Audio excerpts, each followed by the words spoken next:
జెఫన్యా గ్రంథము 3వ అధ్యాయము 15వ వచనం. తాను మీకు విధించిన శిక్షను యెహోవా కొట్టివేసి ఉన్నాడు, మీ శత్రువులను ఆయన వెళ్ళగొట్టి ఉన్నాడు. ఇశ్రాయేలుకు రాజైన యెహోవా మీ మధ్య ఉన్నాడు, ఇక మీదట మీకు అపాయము సంభవింపదు.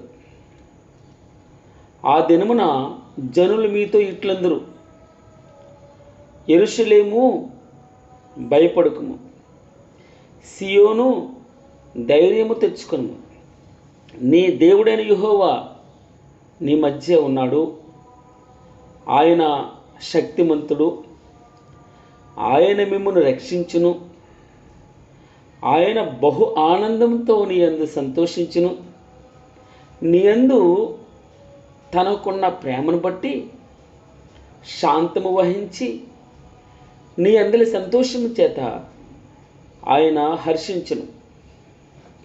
తాను మీకు విధించిన శిక్షను యెహోవా కొట్టివేసి ఉన్నాడు, మీ శత్రువులను ఆయన వెళ్ళగొట్టి ఉన్నాడు.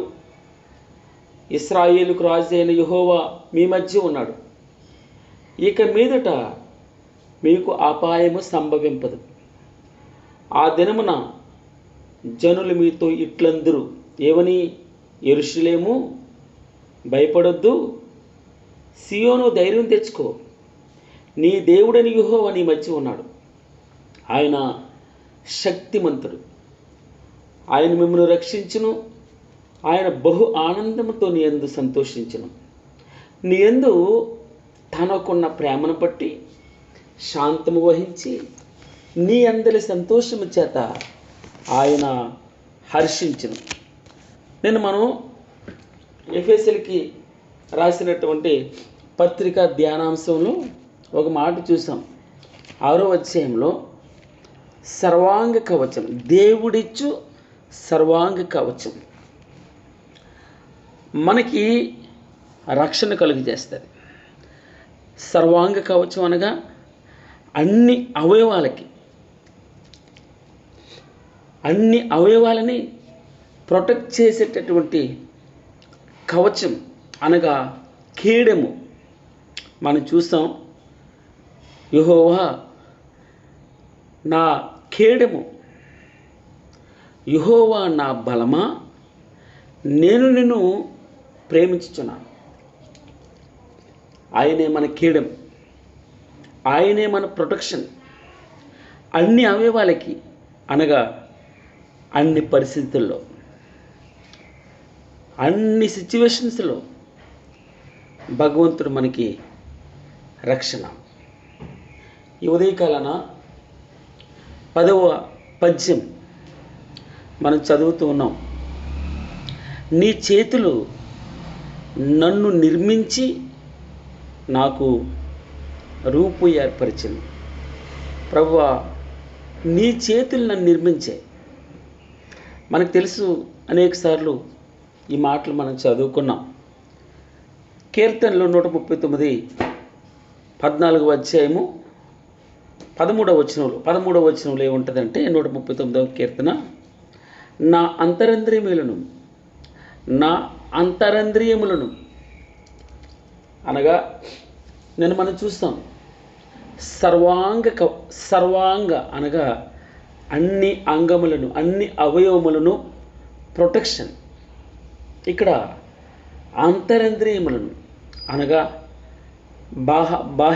బాహ్యంగా కనబడే చేతులు, కాళ్ళు ఇవే కాదు, లోపలున్న ప్రతి భాగం అంతరంద్రియములను నీవే కలుగు చేసేది. ప్రభువా, నా తల్లి గర్భమందు నన్ను నిర్మించిన వాడువు నీవే.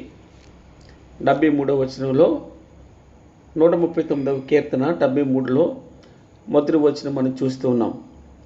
నీ చేతులు నన్ను నిర్మించి నాకు రూపు ఏర్పరిచెను. ప్రభువా, నా అంతరంద్రియములను నీవే కలుగు చేసేదివి. నా తల్లి గర్భమందు నన్ను నిర్మించిన వాడువు నీవే ప్రభువా. ప్రపంచంలో గొప్ప సృష్టి ఏదైనా ఉందంటే అది నీవు నేనే. అందుకే ఒక రోజుని మనకు తెలుసు సియోని ఏమంటుంది, నన్ను మర్చిపోయావు. సియోను అంటూ ఉంది, యెహోవా నన్ను మరిచెను, విడిచిపెట్టేశాడు అంటుంది. ప్రభువు నన్ను మరిచి ఉన్నాడని అనుకుంటూ ఉంది తనలో తాను. అయితే భగవంతుడు అన్నాడు, స్త్రీ తన గర్భమును పుట్టిన బిడ్డను కరుణింపకుండా తన చంటి పిల్లని ఎవరైనా మరుస్తారా? అవును, వారైనా మరుచుదురు కానీ నేను నిన్ను మరువును. ఎందుకు అంటున్నాడు ఈ మాట? చూడుము, నా అరచేతుల్లో నిన్ను చెక్కి ఉన్నాను అన్నాడు. ఎక్కడమ్మా? నా అరచేతుల మీదనే నిన్ను చెక్కి ఉన్నాను. నీ ప్రాకారములు నిత్యము నా ఎదుట ఉన్నాయి. నువ్వు నా ఎదుట కదులాడుతూ ఉంటావు. నీ కనుసన్నులు నా ముందర ఉంటాయి, నా కనుల ముందర. నువ్వు అనుకుంటున్నావు, నన్ను ఎవరు చూడట్లేదు, నన్ను ఎవరు గమనించట్లేదు, నా బాధ ఎవరు చూడట్లేదు, నా దుఃఖం ఎవరు పట్టించుకోవట్లేదు, నా కష్టం ఎవరికి అర్థం కాదు, నేనే బాధపడుతున్నాను అని నువ్వు అనుకుంటున్నావు. కానీ భగవంతుడు ఏమంటాడంటే, ఈరోజు నేను పేరు పెట్టి పిలుస్తున్నాడు. నువ్వు అనుకుంటూ ఉన్నావు ప్రభువు నన్ను మరిచినాడని నువ్వు అనుకుంటూ ఉన్నావు. ఆయన ఒక ఉదాహరణ చెప్తూ, స్త్రీ తన గర్భమును పుట్టిన బిడ్డను కరుణింపకుండా ఎవరైనా ఉంటారా అమ్మా? ఉంటారు, వారైనా మర్చిపోతారు. కానీ నేను నిన్ను మరువను మరువను మరువను. ఎలా ప్రభువా? 800 కోట్ల జనంలో నేను ఒక నీటి బొట్టు కింద కనపడినే. ప్రపంచంలో ఉన్న మనుషులందరూ ఒకచోట చేరితే నేను లెక్కలోకి రానే. నన్ను ఎలా గుర్తుపడతావు ప్రభువా? భగవంతుడు అంటాడు, నన్ను ఎలా గుర్తుపడతావంటే, చూడు, నా చేతులు నన్ను నిర్మించే.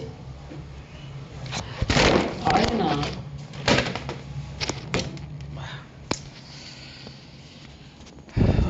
క్షమించండి,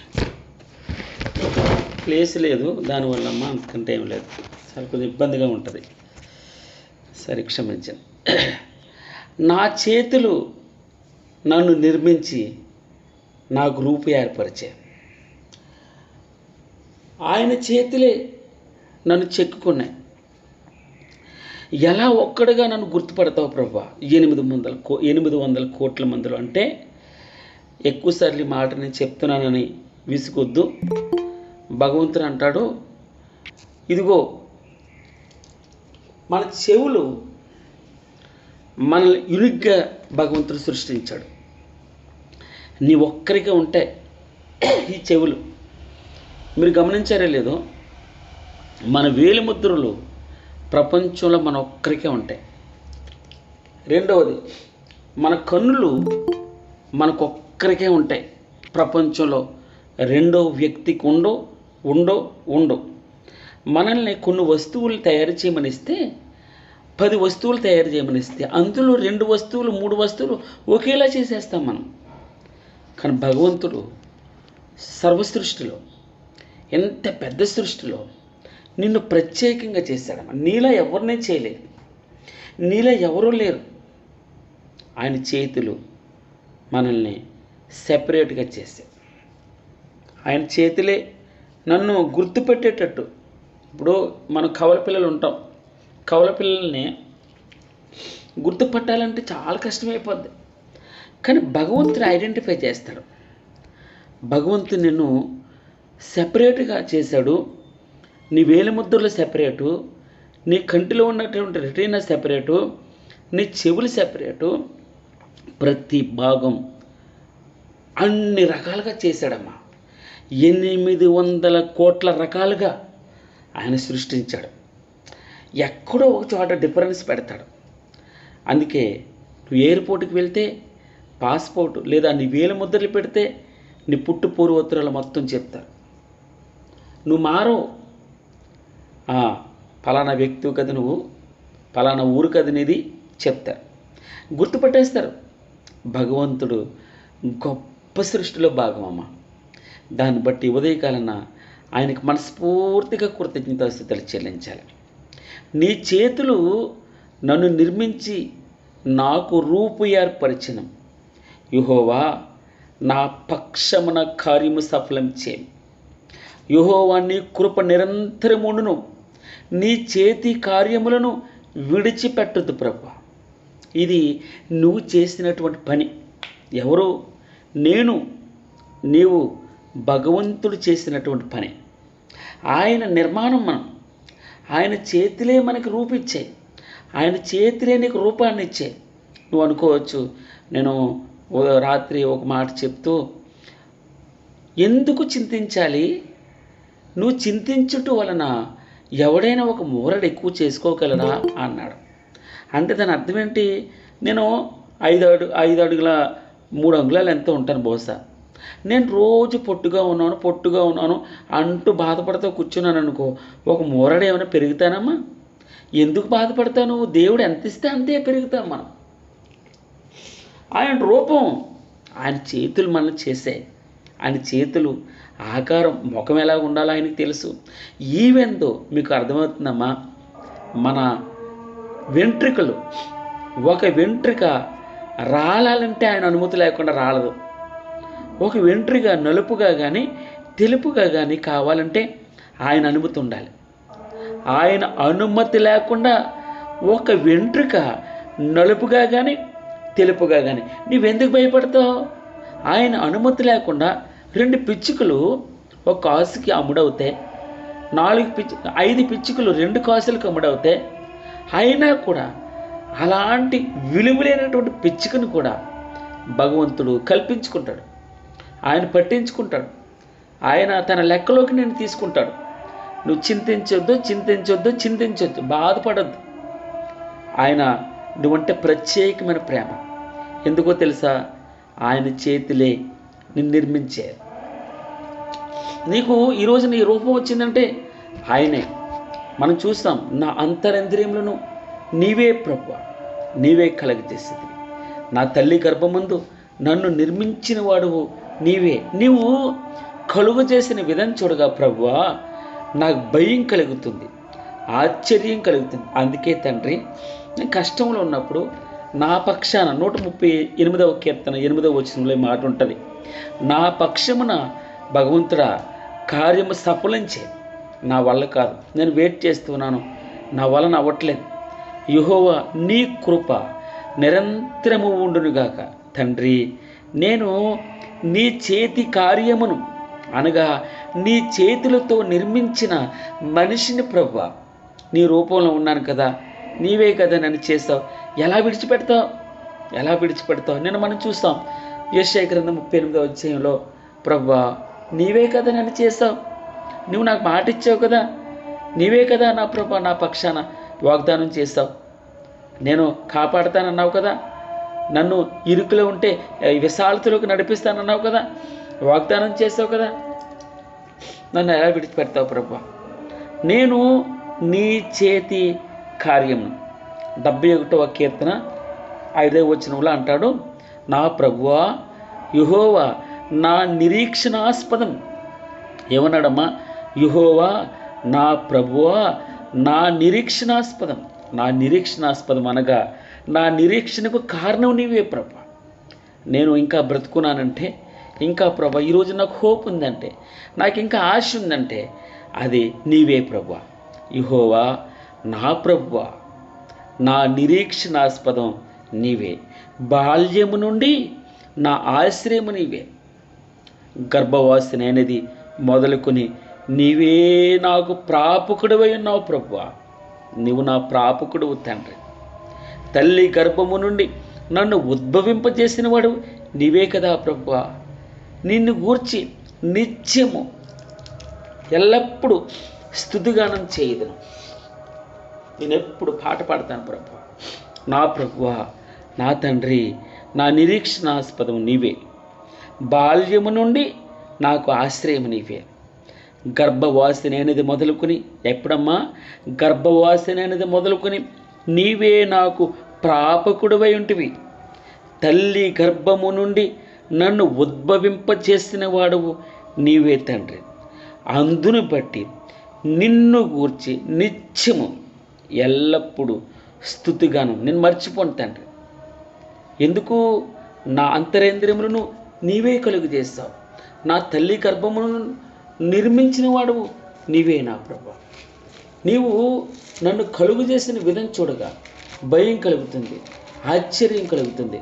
అందరూ బట్టి నేను నీకు ఏం చేస్తానో తెలుసా తండ్రి? కృతజ్ఞతాస్తుతులు చెల్లిస్తాను. నేను అంతకంటే ఏమి ఇచ్చుకోలేను. నీకు థ్యాంక్స్ చెప్తాను. అవకాశం దొరికినప్పుడల్లా నన్ను నేను పరీక్ష చేసుకుని, ప్రభువా ఎంత అద్భుతమైన సృష్టిని ప్రభువా, నేను ఏమి ఆశ్చర్యం ఆలోచన చేస్తూ ఉంటాను, ధ్యానం చేస్తాను, ఆయన కార్యాన్ని ధ్యానం చేస్తాను అనగా నన్ను నేను పొగుడుకోను. నన్నును బట్టి భగవంతుని కృతజ్ఞతాస్తుతులు చెల్లిస్తాను. గర్భము నుండి నన్ను తీసిన వాడవు నీవే కదా. నేను నా తల్లి యొద్ద స్తన్యపానం చేయుచుండగా, అనగా పాలు తాగుతుండగా నీవే కదా ప్రభువా నాకు నమ్మిక పుట్టించావు. మా అమ్మ పాలు తాగుతున్నానని నీవే కదా నాకు నమ్మిక పుట్టించావు. గర్భము నుండి నన్ను తీసిన వాడవు నీవే కదా. నేను నా తల్లి యొద్ద స్తన్యపానం చేయుచుండగా నీవే కదా నాకు నమ్మిక పుట్టించితివి. గర్భవాసినది మొదలుకొని నాకు ఆధారం నీవే ప్రభువా. నా తల్లి నన్ను కన్నది మొదలుకొని నా దేవుడు నీవే. నీ చేతులు నన్ను నిర్మించాయి, నాకు రూపు ఏర్పరిచాయి. 1వ అధ్యాయము 5వ వచనంలో ఇర్మియా గ్రంథం, గర్భములో నేను నిన్ను రూపింపక మునిపే నిన్ను ఎరిగితేనే. నాకు తెలుసు. ఎప్పుడు తెలుసు? 139వ కీర్తనలో 16వ వచనంలో అంటాడు, నేను పిండమునై ఉండగా, నేను ఇంకా మాంసం ముద్దగా రాకముందే, ఆ యొక్క అండంలోకి శుక్రకణం రాకముందే దేవుని యొక్క ప్రణాళిక చూడండి. సుమారు 5 కోట్ల శుక్రకణాలు అందులో నుంచి నిన్ను సెపరేట్ చేస్తారు. నిన్ను సెపరేట్ చేసి అండం అక్కడ చూడండి, అక్కడ గమనిస్తాను నేను, అక్కడ ఏర్పాటు చేసుకున్నాను నేను.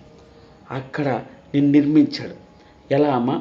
గర్భములో నేను నిన్ను రూపింపక మునిపే. ఎలా? నేను పిండమునై ఉండగా, నేను ఇంకా పిండంగా ఉన్నాను, మాంసం ముద్దగా ఉన్నాను. నేను పిండమునై ఉండగా నీ కన్నులు నన్ను చూచాయి. భగవంతుని కన్నులు ఎప్పుడు చూచాయమ్మా? పిండంగా ఉన్నప్పుడు. ఇంకా తల్లి గర్భంలో పడకముందు, గర్భంలో నిన్ను రూపింపక మునిపే నిన్ను ఎరిగితే. ఎంత గొప్ప దేవుడు అండి.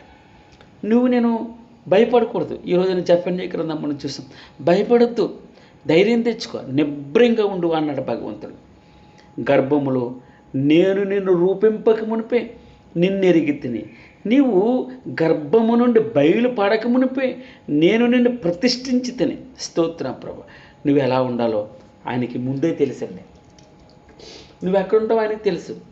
ఎవరు కడుపున పుడతావో తెలుసు, ఎవరి ఇంట్లో ఉంటావో తెలుసు. స్తోత్రం ప్రభు. గలతీయులకు రాసిన పత్రిక 1వ అధ్యాయం 15వ వచనంలో, అయినను తల్లి గర్భము నందు పడినది మొదలుకొని నన్ను ప్రత్యేకపరిచి తన కృప చేత పిలిచిన దేవుడు. స్తోత్రం ప్రభు. ఈ ఉదయకాలన చిన్ని సహవాసం, ఈ సహవాసంలో భగవంతుని మనం ధ్యానం చేస్తున్నాం. నీ చేతులు నన్ను నిర్మించి నాకు రూపు ఏర్పరిచను. నీ ఆజ్ఞలను నేర్చుకున్నట్లు నాకు బుద్ధి దయచేయి ప్రభు. ఇది స్తోత్రం. ఇంతవరకు మనం చదివామే ఆయన యొక్క గొప్పతనం గురించి మనం ధ్యానం చేస్తూ వచ్చాం. ఇప్పుడు అంటాడు, నాయన నీ చేతుల్లో నన్ను నిర్మించాయి కదా, నాకు రూపు ఇచ్చాయి కదా, నేను నీ వాక్యమును నేర్చుకున్నట్లు నాకు బుద్ధి దయచేయి ప్రభా.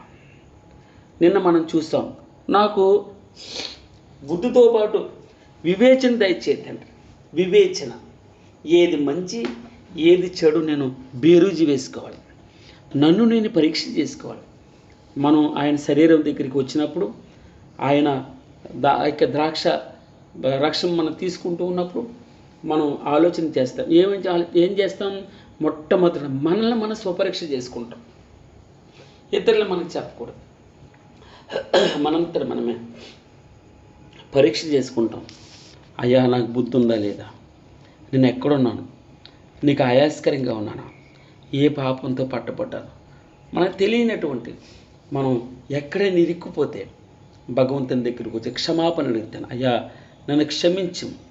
రోజు మనం నూతన పరచబడాలి, రోజు ఉజ్జీవింపబడాలి. ఇది దేవుని యొక్క ప్రణాళిక. నీ చేతులు నన్ను నిర్మించాయి, నాకు రూపు ఏర్పరిచాయి.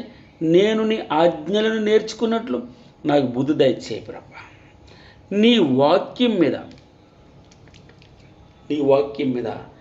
నేను ఆశ పెట్టుకుని ఉన్నాను. నీ యందు భయభక్తులు గలవారు నన్ను చూచి సంతోషింతురు. నీ వాక్యము మీద అనగా నీ మీద అనగా దేవుని మీద నేను ఆశ పెట్టుకుని ఉన్నాను. ఈ మాట మరలా చదువుతున్నానని అనుకోవద్దు.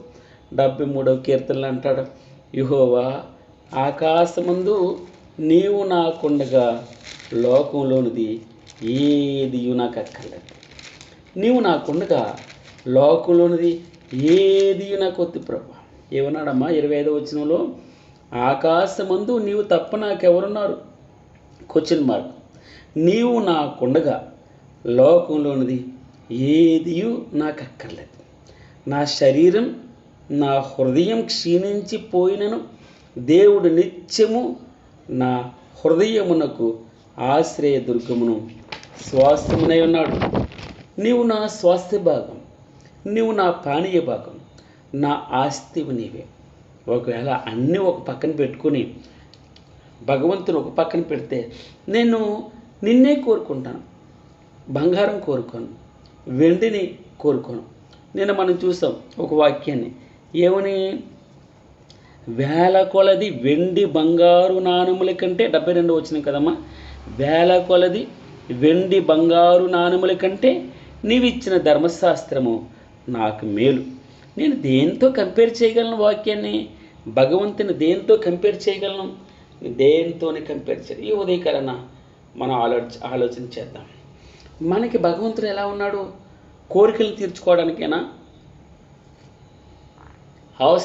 అవసరతలు తీర్చుకోవడానికైనా భగవంతుడు, లేదా ఆపదల నుంచి గట్టెక్కించడానికైనా ఆయన మనల్ని ఎంతగా ప్రేమించాడో తెలుసామా?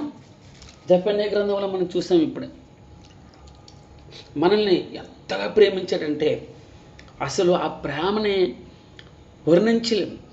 తన ప్రాణం పెట్టినంతగా నీ కొరకు సమస్తం దారిపోస్తాడు ఆయన. నీ పట్ల ఎంతో శ్రద్ధ ఆయనకి. అందుకే అన్నీ కలుగునుగాక కలుగునుగాక కలుగునుగాక అన్నాయి. అయితే నిన్ను ప్రత్యేకంగా తన చేతులతో సృష్టించుకున్నాడు. ఆయన చేతులు నిన్ను నిర్మించాయి. ఆయన చేతులు నీకు రూపునిచ్చాయి. నీవు ఈ విషయాన్ని జ్ఞాపకం చేసుకోవాలి. నేను గుంపులో ఒకరిని నువ్వు అనుకుంటే నువ్వు భగవంతుని సృజించలేవు. నువ్వు ప్రత్యేకమైన వాడువు, ఒక్కడవే. నేను ఒక్కడనే నువ్వు ఆలోచన చేయగలిగావు. ఇతరులతో కంపారిజన్ చేయదు. నీకు భగవంతునికి సంబంధం. నీవు శిలవి. ఆ శిల నిన్ను తన చేతులు, అనగా శిల్పి ఎవరైనా భగవంతుడు తన చేతులతో ఎన్నో, అయ్యా నాకు శ్రమ కలుగుట మేలాయును అంటే దాని అర్థం ఏంటి తెలుసా? మనం ఆయన చేతుల్లోకి ఎమడాలి, మనం శిలలా ఎమడాలి. ఆయన చేతులు మనల్ని చెక్కనివ్వాలి. ఆయన చేతులు చెక్కేటప్పుడు మనం ఆయన చేతుల్లో మౌల్డ్ అవుతూ ఉన్నప్పుడు ఆయన చేతుల్లో రూపు మారుతూ ఉన్నప్పుడు కష్టం ఉంటుంది.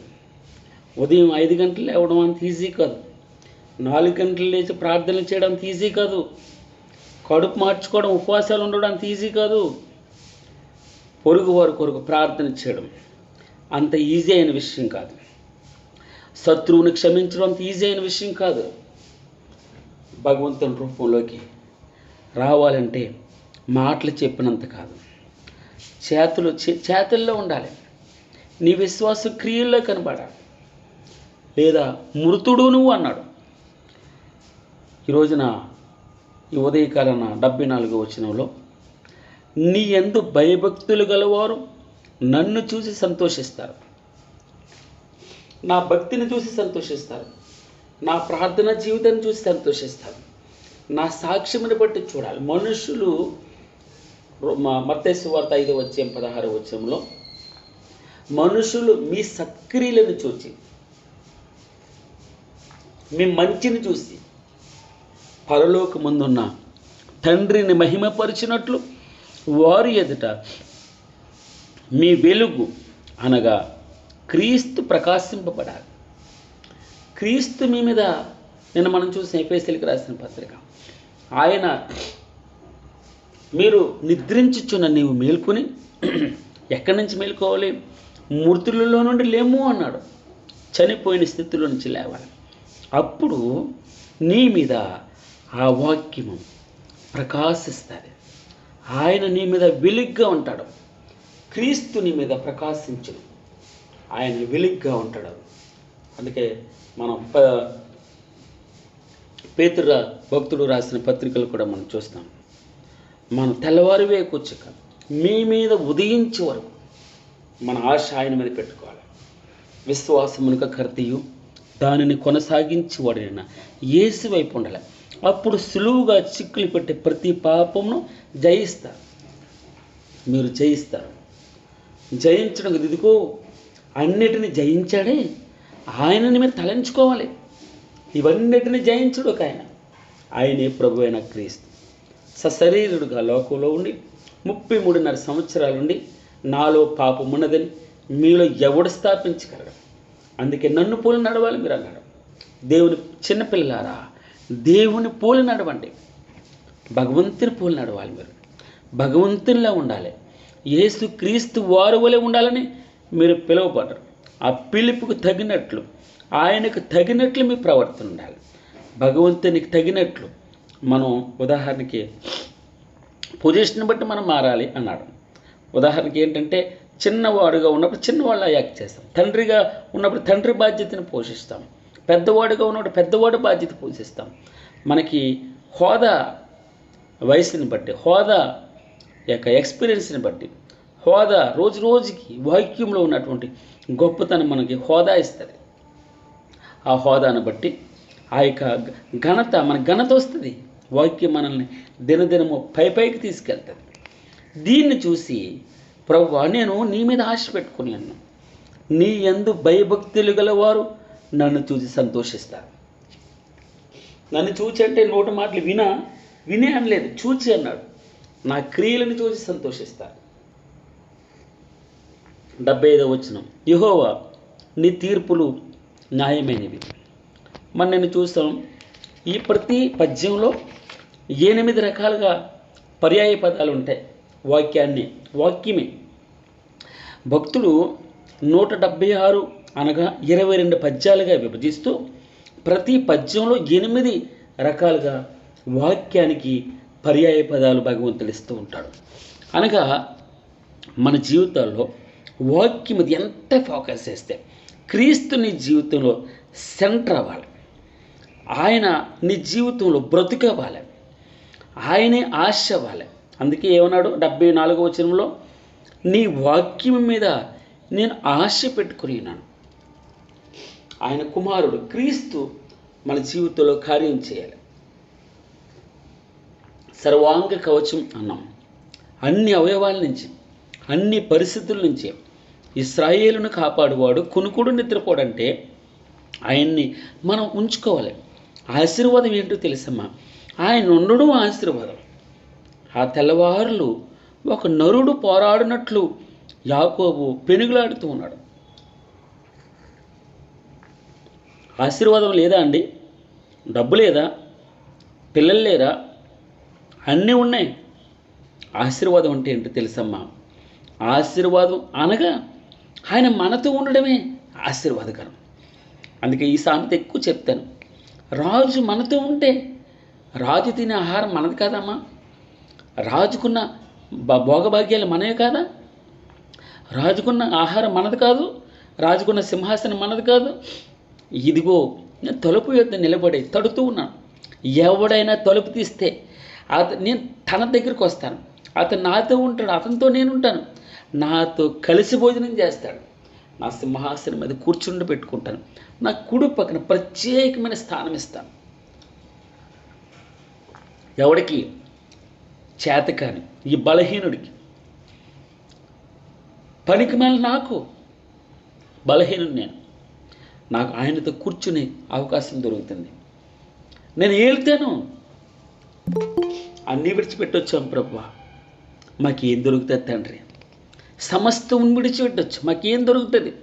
ఇదిగో ప్రపంచ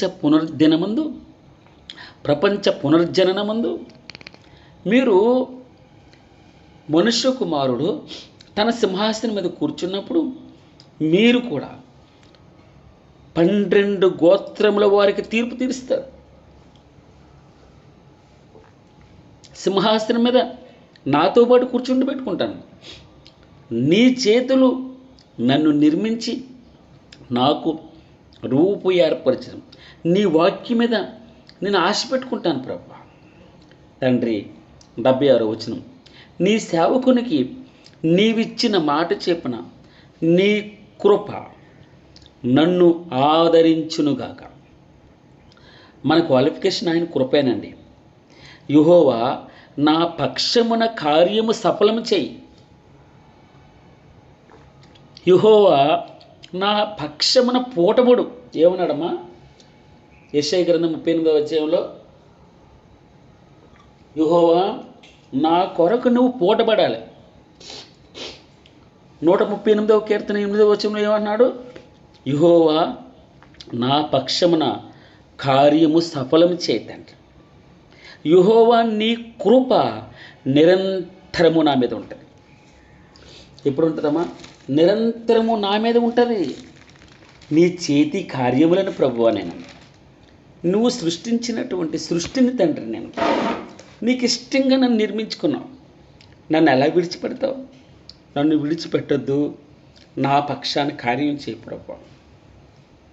ఒక సహోదరుడు శివరంజని తన అపాయింట్మెంట్ కోసం వెయిట్ చేస్తున్నాడు.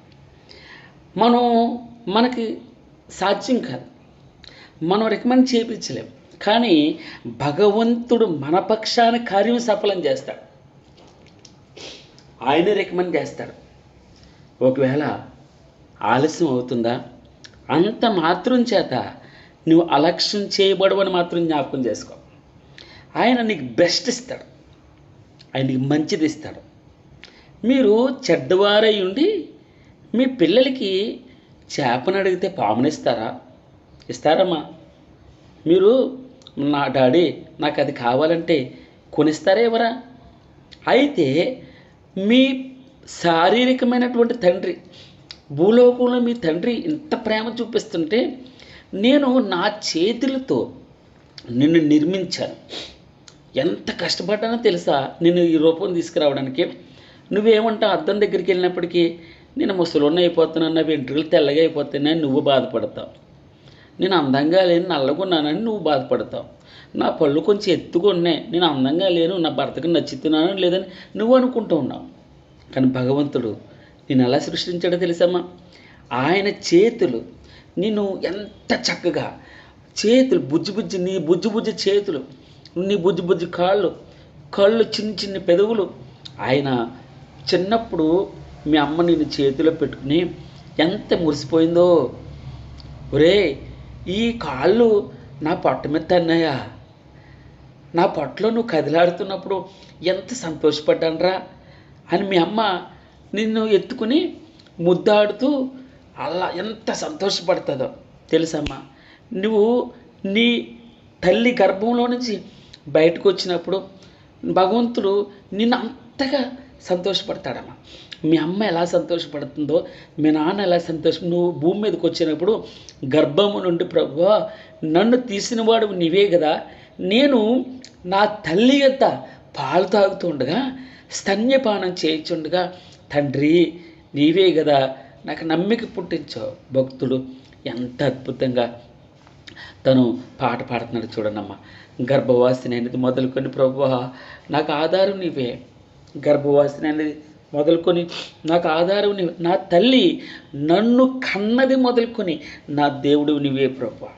నీ సేవకునికి 76వ వచనంలో నీ సేవకునికి నీవిచ్చిన మాట చెప్పున నీ కృప నన్ను ఆదరించునుగాక, నీ కృప నన్ను ఆదరించునుగాక, నీ కృప నాకు నిరంతరము ఉండునుగాక. యెహోవా నా పక్షమున కార్యం సఫలం చేయి తండ్రి. నీ చేతి కార్యాన్ని ప్రభువా, నీ చేతి పనిని తండ్రి నన్ను విడిచిపెట్టవద్దు. ఇది స్తోత్రం ప్రభువా. 77వ వచనం చూద్దాం. నీ ధర్మశాస్త్రము నాకు సంతోషకరం, నేను బ్రతుకున్నట్లు నీ కరుణా కటాక్షములు నాకు కలుగునుగాక. నీ ధర్మశాస్త్రము నాకు సంతోషకరములు అన్నాడు. 119వ కీర్తన నేను 50వ వచనం కదని మనం చూసాం. నీ వాక్యం ప్రభువా నన్ను బ్రతికించుచున్నది, నా బాధలో ఇదే నాకు నెమ్మది కలిగించుచున్నది. నీ వాక్యమే తండ్రి, నీవే ప్రభువా. క్రీస్తు తండ్రి, కుమారుడా యేసుక్రీస్తు ప్రభువా నీవే నన్ను బ్రతికిస్తున్నావు. ఆయన మీద నమ్మకం. యేసు అంటే చాలండి, ఆయన పలికే దేవుడు. ఆయన ఎందుకు తెలుసా, ఆయన చేతుల్లో మనం ఉన్నాం, ఆయన చేతుల్లో ఉన్నాం. కేరమని ఏడుస్తుంది పాప, వెంటనే చూడడం తల్లి చూస్తుంది కదమ్మా. అలాగే ఆయన అరచేతుల్లో మనం బాధపడుతుంటే, మన కన్నీరు కారుస్తుంటే, మనం ఇబ్బంది పడుతుంటే, మనం బాధపడుతుంటే, ఏ అనారోగ్యంతో ఉన్నా, ఏ బాధతో ఉన్నా, ఏ శ్రమలో ఉన్నా భగవంతుడు తన అరచేతుల్లో పెట్టుకుని నిన్ను కాపాడే దేవుడు.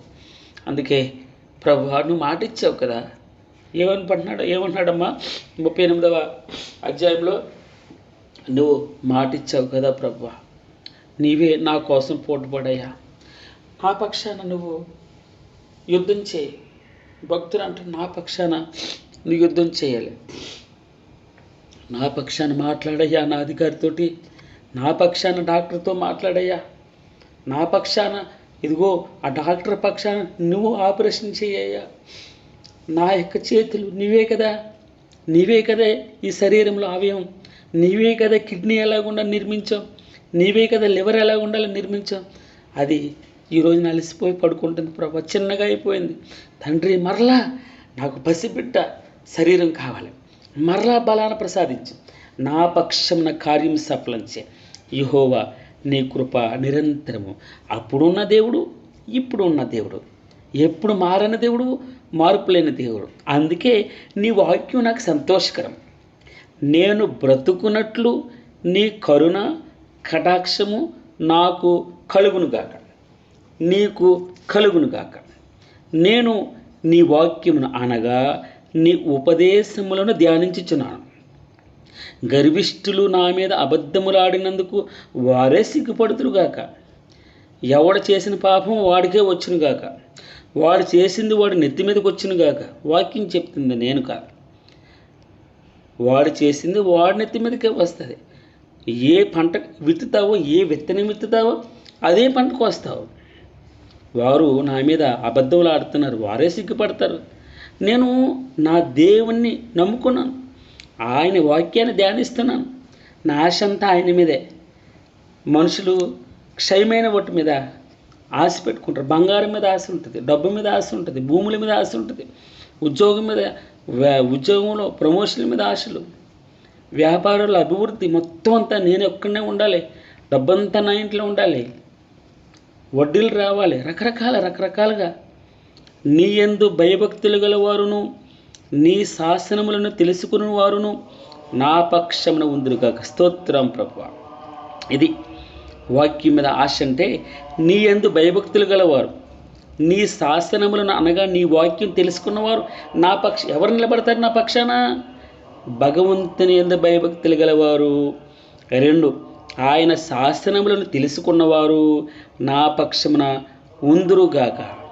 నేను సిగ్గుపడకుండానట్లు నా హృదయము నీ కట్టడల విషయమే నిర్దోషమగునుగాక. స్తోత్రం ప్రభువా.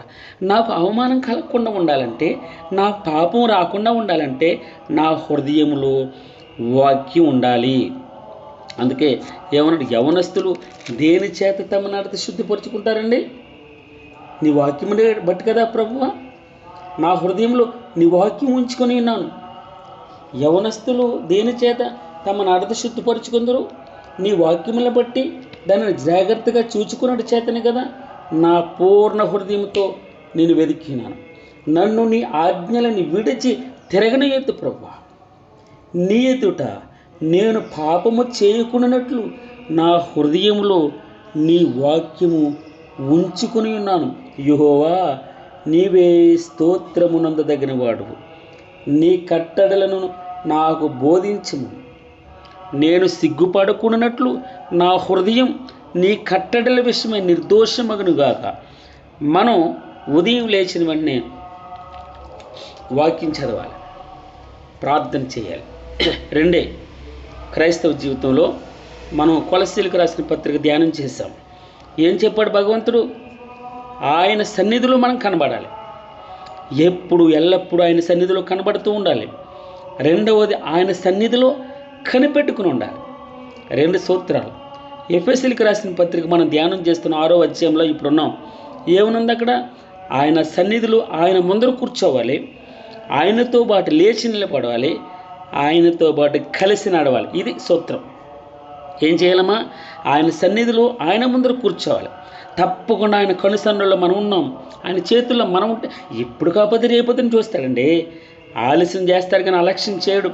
మనం దుఃఖపడుతుంటే ఏడ్చేవాడు. నీవు ఒక్కడైనా ప్రపంచంలో, నీవు ఒక్కడ బాధనా? నా దగ్గర ఒక అధికారిగా నేను ఉన్నప్పుడు కనీసం ఒక 1000 మంది ఉంటే 1000 మందిని సాకాలి కదా. దాని అర్థం ఏంటి?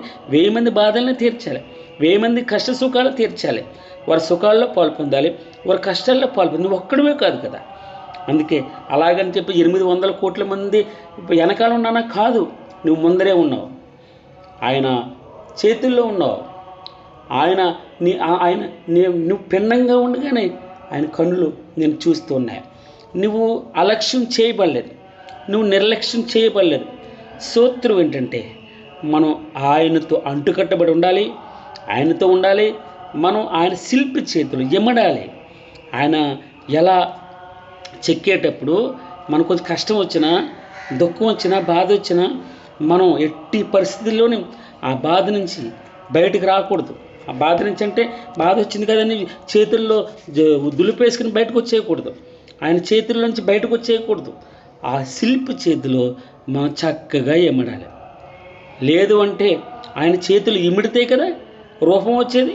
ఆయన చేతుల్లో ఒదిగితే కదా, అణిగిమణిగి ఉంటే కదా, కొంచెం వెయిట్ చేస్తే కదా అన్నాడు. ఆయన బలిష్టమైన చేతుల క్రింద ఆయన రెక్కల్లో మనం ఎలా ఉండాలట?